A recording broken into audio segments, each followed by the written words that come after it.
విష్ణుమూర్తి తల తెగిపడిన విషయం తెలుసా?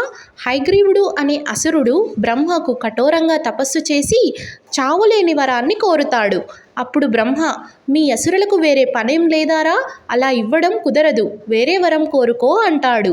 అప్పుడు హయగ్రీవుడు, తనలాంటి వాడు తప్ప తనని ఎవరూ చంపకూడదని హయగ్రీవుడు వరం కోరుకుంటాడు. అయితే హయగ్రీవుడు లాంటి వాడు మరొకడు లేడు కాబట్టి వరం ఇచ్చిన బ్రహ్మపైనే యుద్ధం చేసి వేదాలను దొంగలిస్తాడు. దాంతో బ్రహ్మ ఇక విష్ణుమూర్తి దిక్కు అని భావించి విష్ణుమూర్తి దగ్గరకు వెళతాడు.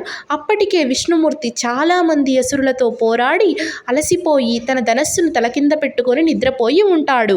అప్పుడు బ్రహ్మ ఒక పురుగును సృష్టించి ఆ వింటినారిని కొరికేయమంటాడు. ఆ పురుగు వింటినారిని కొరికివేయగానే విష్ణుమూర్తి తల తెగి సముద్రంలో పడుతుంది. వెంటనే విశ్వకర్మ ఒక గుర్రపు తలను తెచ్చి విష్ణుమూర్తికి పెడతాడు. అప్పుడు హయగ్రీవులాగా మారిన విష్ణుమూర్తి హయగ్రీవుని